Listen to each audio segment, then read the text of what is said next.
Bonjour à tous. Excusez-moi. Hier, on a eu une formation sur la façon de discerner entre le psy et le spi. Pas facile à dire. Et une des choses qui a été dite, c'était un des signes qui pouvait discerner une domination, enfin peu importe, c'était que quelqu'un s'endort pendant le culte. Bon. Je sais par expérience que ce n'est pas la seule raison pour laquelle quelqu'un peut s'endormir pendant le culte. Et je vais vous demander d'être en éveil, particulièrement aujourd'hui, mais pas que aujourd'hui. Le titre du message est Tenez-nous, parce que tenons-nous plutôt, tenez-vous, tenons-nous en éveil jusqu'au retour du Seigneur.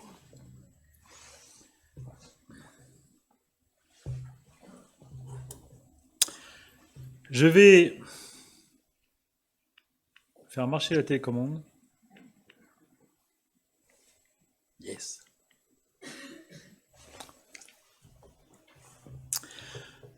Le texte de ce matin se trouve dans Marc, au chapitre 13, au verset 1 à 37. Oui, 37 versets. Merci Mathieu. J'en prie. Ah oui, non, 37, d'un coup. Comme Jésus sortait du temple, un de ses disciples lui dit « Regarde, maître, quelle belle pierre, quel édifice magnifique !»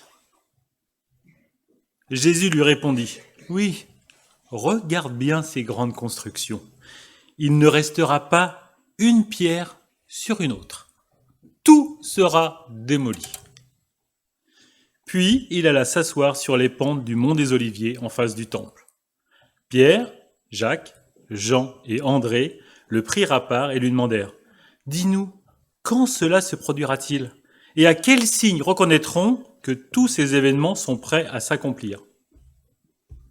Eh bien, ça y est. J'ai eu chaud. Là-dessus, Jésus leur dit « Faites attention que personne ne vous induise en erreur.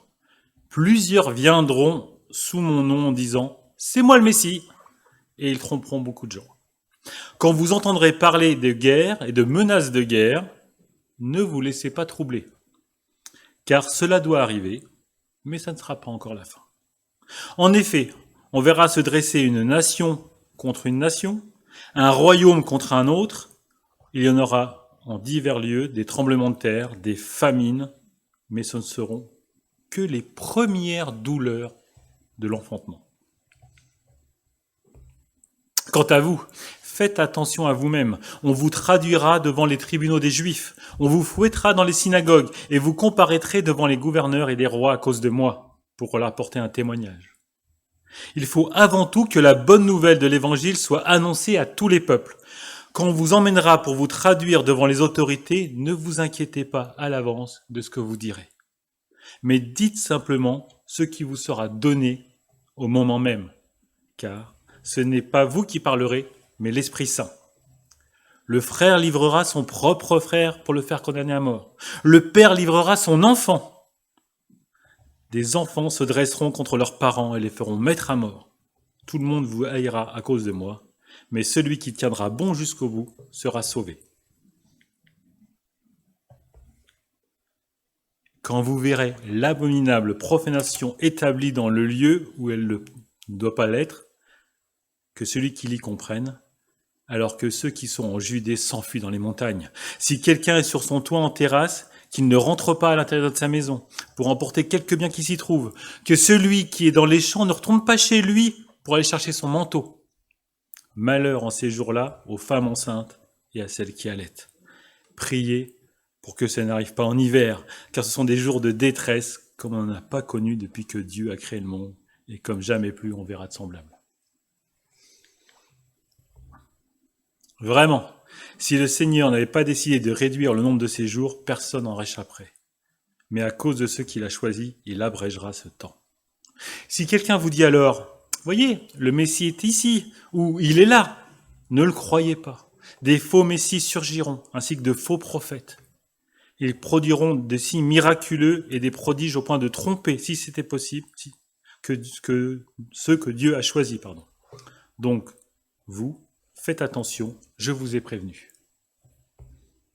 Cependant, en ces jours-là, après ces temps de détresse, le ciel s'obscurcira.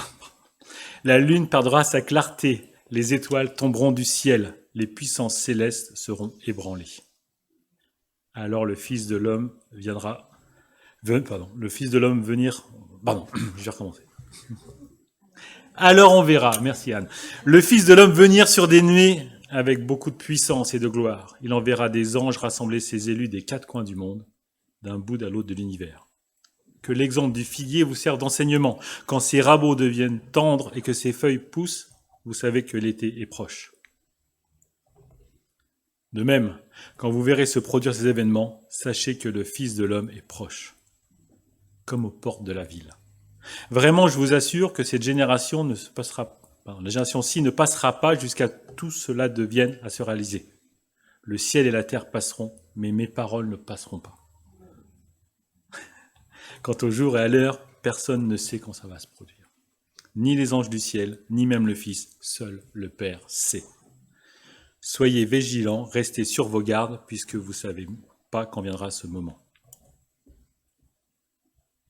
Les choses se passeront comme lorsqu'un homme quitte sa maison pour un long voyage et en laisse la responsabilité à ses serviteurs. En confiant à chacun sa tâche, il commande au portier de veiller. Tenez-vous donc aussi en éveil, car vous ne savez pas quand le maître de la maison doit revenir. Sera-ce tard, à minuit, au chant du coq, ou le matin, qui ne nous trouve pas en train de dormir s'il revient à l'improviste. Ce que je dis là, je vous le dis à tous, tenez-vous en éveil. Et encore une fois, le planning a voulu que je tombe sur ce message. C'est fort, c'est beaucoup, c'est énorme. Alors, ça va être un peu compliqué de tout expliquer, de tout contextualiser. Mais on va quand même parler de deux choses par rapport à ce message. La première des choses, c'est quand la fin. Comme disent les enfants en voiture, quand est-ce qu'on arrive ? Et voilà. Les signes de la fin des temps, quelle drôle d'idée. On n'est plus au Moyen-Âge.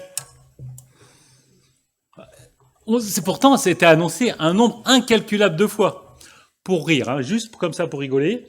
On trouve dans une église aux États-Unis ça.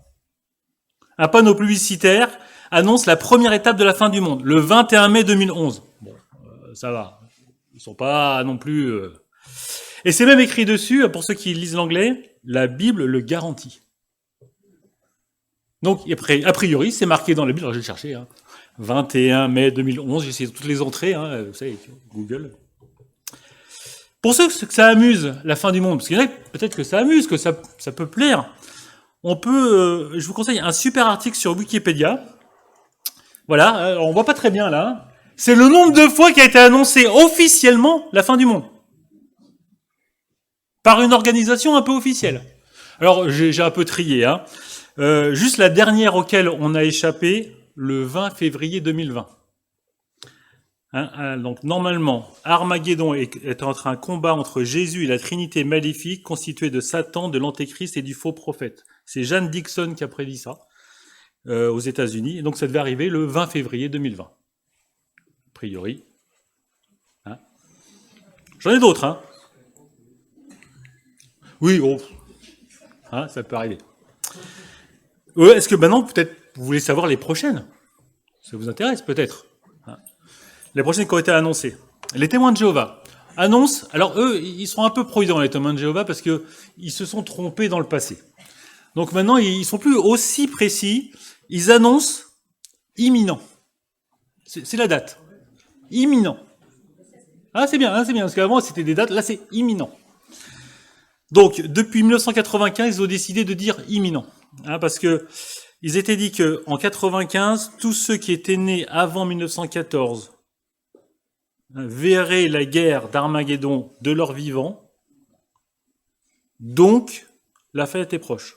Mais, selon mes calculs, des gens qui ont vu la guerre de 14, il n'y en a plus des masses.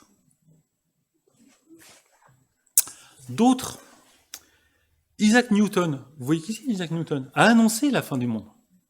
Et il l'a annoncé pour 2060, en calculant dans la Bible. 2060. Isaac Newton. On continue, juste comme ça pour voir. Il y aurait aussi, alors ils sont moins précis, c'est certains juifs orthodoxes qui parlent de entre 2239 et 3239. Belle fourchette, quand même. Donc eux, ils ont calculé que c'était 6000 ans après la création d'Adam, qui suppose en moins 1361, mais ils sont pas sûrs. Enfin bon, voilà.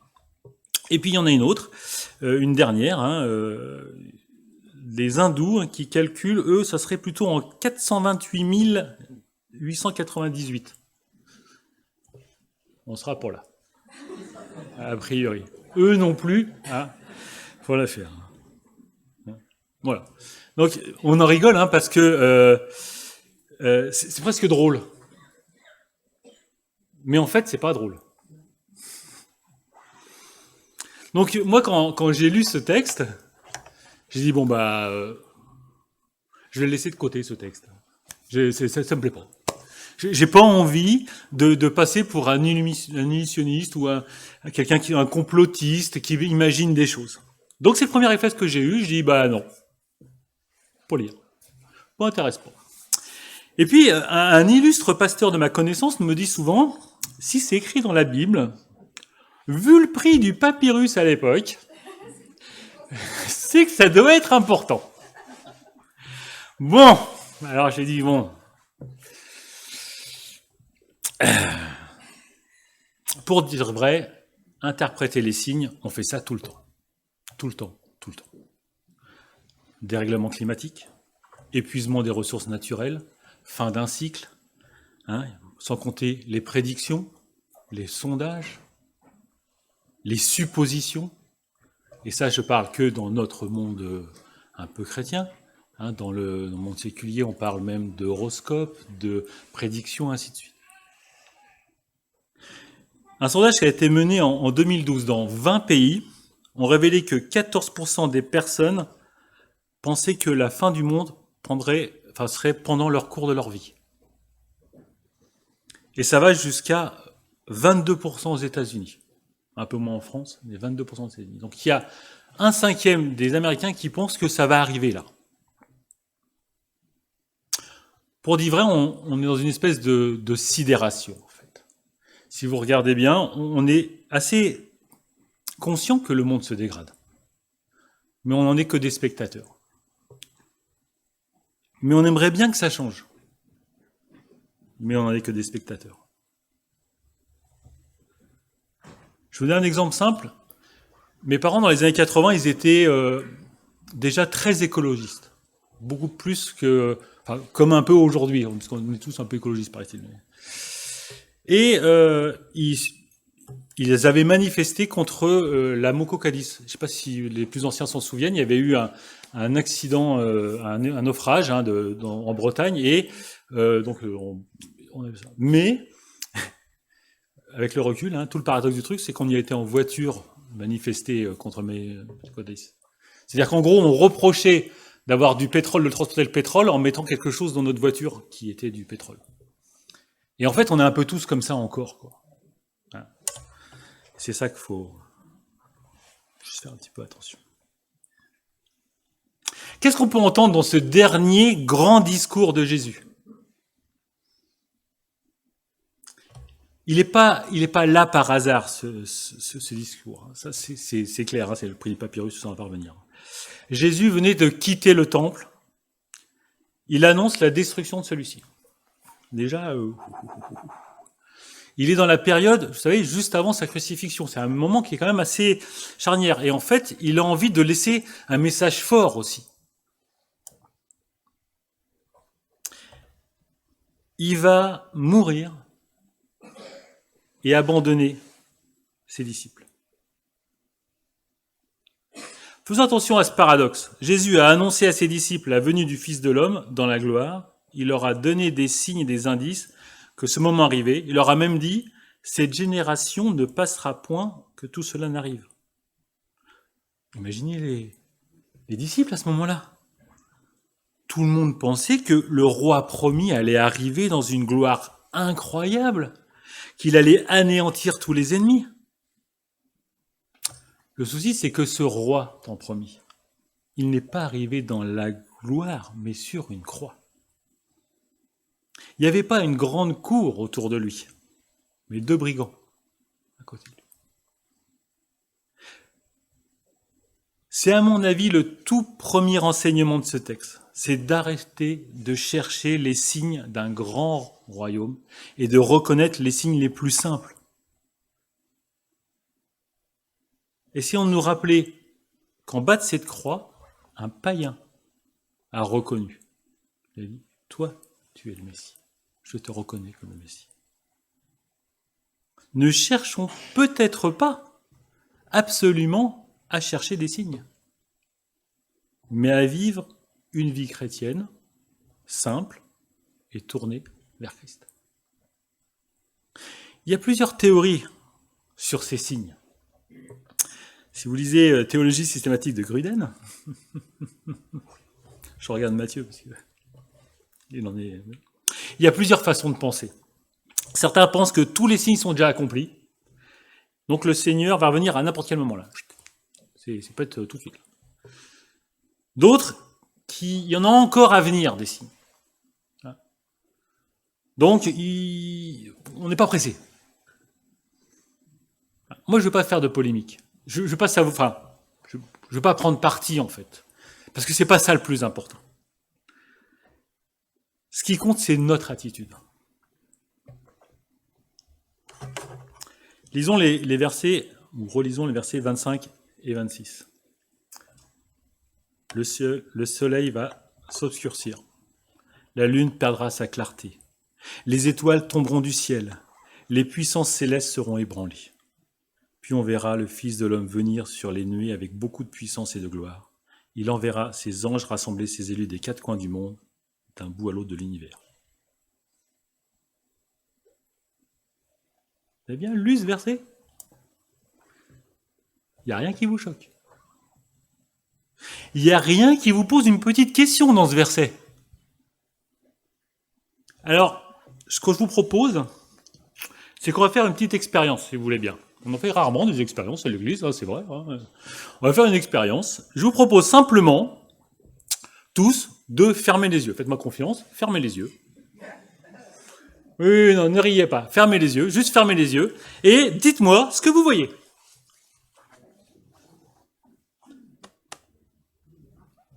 Et ben voilà. Je relis le verset, le ciel va s'obscurcir, la lune perdra sa clarté, les étoiles tomberont du ciel, les puissances célestes seront ébranlées. Vous pouvez ouvrir les yeux. C'est bon.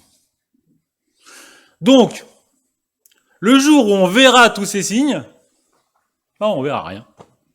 Il fera tout noir. C'est pas incroyable ça ? Moi, ce que je comprends, c'est que Jésus, là, il veut bien nous montrer qu'il manie bien l'humour quand même.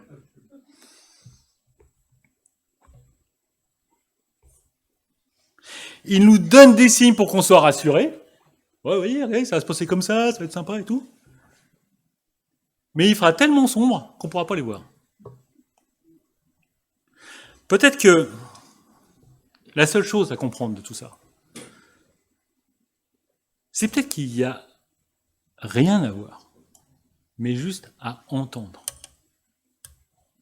C'est peut-être ça le message en fait. Peut-être que le message, c'est simplement fermez vos yeux et ouvrez vos oreilles. Attendez-vous à un mot, pas à une image. Attendez-vous à un mot qui perturbe le cours naturel des choses, comme il le fait déjà. Le ciel et la terre passeront, mais mes paroles ne passeront pas, dit-il.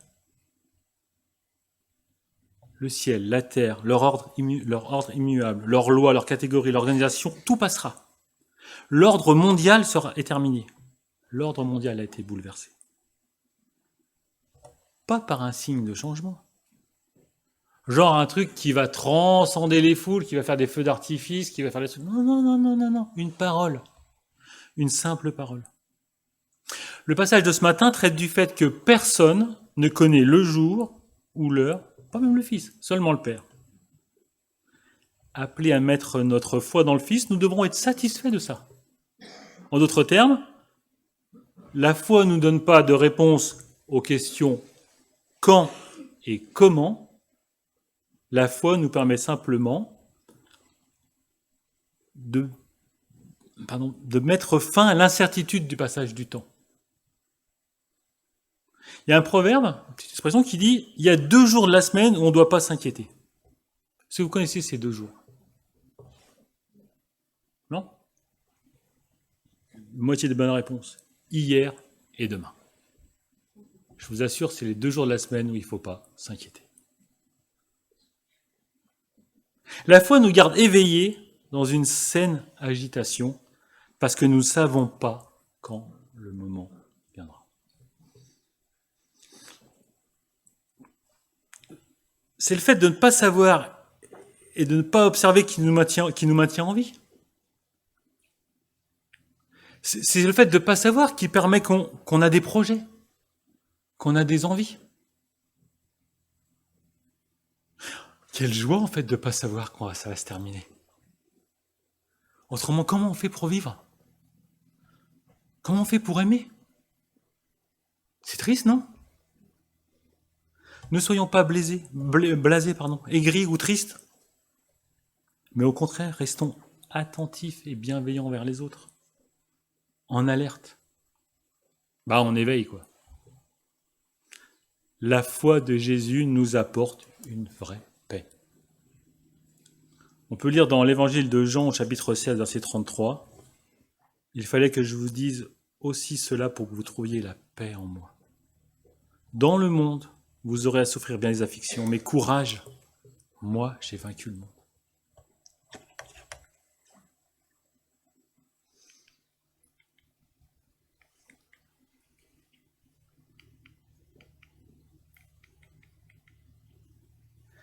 Garder, surveiller, s'occuper, protéger, veiller, faire attention à, prendre soin, c'est un état physique, rester éveillé, aviser, exempter, garantir, guetter, pailler, parer, pourvoir, prémunir, préserver, songer, subvenir, en un mot, veiller. Là, c'est tous les synonymes qu'on peut trouver dans le dictionnaire de veiller. Mais cette vigilance qui nous est demandée, cette veille qui nous est demandée, ça ne doit pas être une vigilance ou une veille inquiète ou prudente. On n'est pas des capitaines de navires qui, par mauvais temps, s'attendent à être en situation dangereuse tout le temps. On se dit, voilà, il faut que je surveille, il faut que j'ai une veille visuelle, auditive tout le temps parce qu'il va m'arriver quelque chose. Un autre bateau, un rocher, quelque chose de grave. On n'est pas non plus ce médecin ou ce pompier de garde qui attend parce qu'il est de garde, il est fébrile. Il dit, qu'est-ce qui va me tomber sur la figure? Est-ce que je vais avoir un accident? On n'est pas dans ces conditions-là. C'est pas ça qu'on nous sommes appelés. C'est pas ce type de vigilance. Quand Jésus nous dit « Faites bien attention, restez en éveil et priez, car vous ignorez quand ce temps viendra », cela nous tient en haleine. C'est-à-dire que nos attitudes doivent être plus quotidiennes, plus simples, plus essentielles. Lorsque le Christ nous dit « Veillez », on présume qu'il a mis dans nos cœurs ce pouvoir de veiller.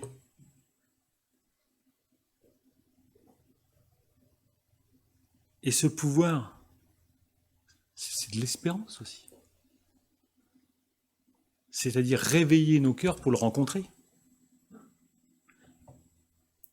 Autrement dit, le veilleur heureux est celui qui sait que la promesse va se réaliser. Des fois, quand on attend quelqu'un pour un rendez-vous important, peu importe la nature, un rendez-vous amoureux ou un rendez-vous professionnel, tous nos sens sont en alerte. On a hâte qu'il arrive. Parfois, on s'agace quand il y a un peu de retard, parce que on est un peu comme ça, quoi. Voilà ce que nous invite l'Évangile. Cette attente vigilante, cette oppression, ce pressement. Une attente, une vigilance où celui qui est une évidente, sans doute possible, il va être là. On va le voir, il va venir, il va nous prendre. Pas besoin de précision, pas besoin de signes avant-coureurs. On le saura. Cette attente contemplative, active, qui mélange un peu d'espérance, de volonté de faire des choses. Parce que la parole nous apporte la joie, l'optimisme, la force, sans nous détourner ou oublier la réalité que nous vivons. Cette attente nous rend libres. Personne ne désire la liberté s'il n'est pas conscient d'être enchaîné, ou esclave d'une idole.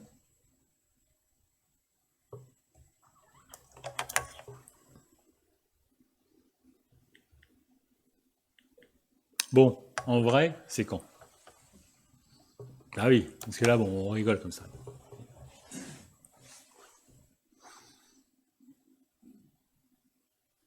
Je ne vais pas vous le cacher plus encore. J'ai une réponse. Ben, la réponse, c'est que je n'en sais rien. Et celui qui prétend le savoir, il ne le sait pas. Vous y avez cru, hein? Ouais, j'ai travaillé mon effet un peu. Hein. Je vous cache pas que je suis assez content. C'est surtout ça qu'il faut faire attention. Que Arnaud Haché ne le savent pas évident. Mais si quelqu'un vous dit qu'il sait, c'est un menteur. C'est clair. Mais alors que faire? Déjà, en premier, être réconcilié avec Dieu. C'est pas mal ça. L'homme est perdu, son péché pèse lourd. Il le détruit et condamne. Le péché est la cause de toutes les souffrances sur terre. Les haines, les guerres, les maladies, la pollution, la mort. Lisons encore. En effet, Romains chapitre 8, 19 à 22. En effet, la création attend avec un ardent désir la révélation des fils de Dieu. Car la création tout entière a été réduite à une condition bien dérisoire. Ça ne s'est pas produit de son gré, mais à cause de celui qui l'y a soumise. Il lui a toutefois donné une expérience, c'est que la création elle-même sera délivrée de l'esclavage, de la corruption, pour accéder à la liberté que les enfants de Dieu connaîtront dans la gloire. Nous savons bien en effet jusqu'à présent la création tout entière est unie dans un profond gémissement, dans des douleurs d'un enfantement. Même la création souffre du péché. Le monde a besoin du salut, du pardon, de la réconciliation, de la guérison. Et il n'y a qu'un seul nom qui peut sauver, c'est Jésus-Christ, le Fils de Dieu. Acte 4, 12. Mais comment faire encore ? Après s'être réconcilié avec Dieu, il importe d'être réconcilié avec les hommes. Si tu présentes ton offrande à l'autel, dans Matthieu 5, les versets 23 et 24, et que là tu te souviennes que ton frère a encore quelque chose contre toi, laisse là ton offrande devant l'autel et va d'abord te réconcilier avec ton frère, puis viens présenter ton offrande. Il importe de ne pas avoir d'ennemis. Il faut les aimer, prier pour eux, de faire la paix et de la chercher. Certes, ça demande beaucoup d'attention, énormément de ménagement. C'est pour cela que nous devons rester vigilants. Nous sommes appelés à rester vigilants car en ces temps d'espérance et de volonté, nous sommes invités à l'essentiel, à nous tourner vers ce qui est fondamental. En partageant ce culte, déjà. Ce culte ensemble, déjà nous nous mettons en veille.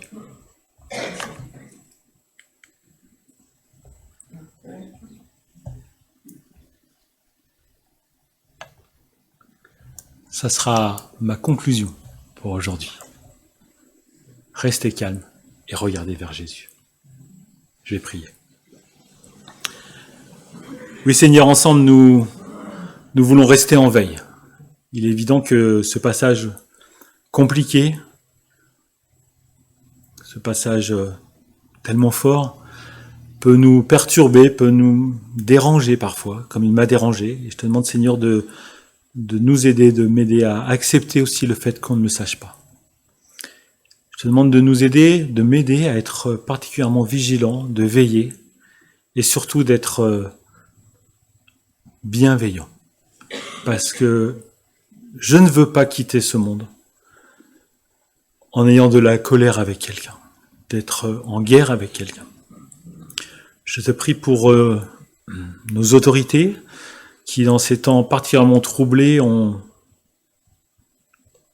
beaucoup de choix à faire. Et je te demande, Seigneur, que ces choix soient aussi guidés par toi, guidés vers toi, pour que cessent aussi ces guerres et ces afflictions. Seigneur, je te remets aussi tous mes frères et sœurs qui sont persécutés parce qu'ils se sont donnés à toi. Et en ce 1er mai ensoleillé ici en Vendée, il pourrait être facile de donner des leçons sur la veille et sur la réconciliation, mais je te demande, Seigneur, de nous aider aussi à comprendre les souffrances de nos frères et sœurs qui, dans des pays où c'est plus compliqué, où c'est des fois mortel d'être croyant, de leur aider à tenir bon et de rester éveillés car le Seigneur arrive. Amen.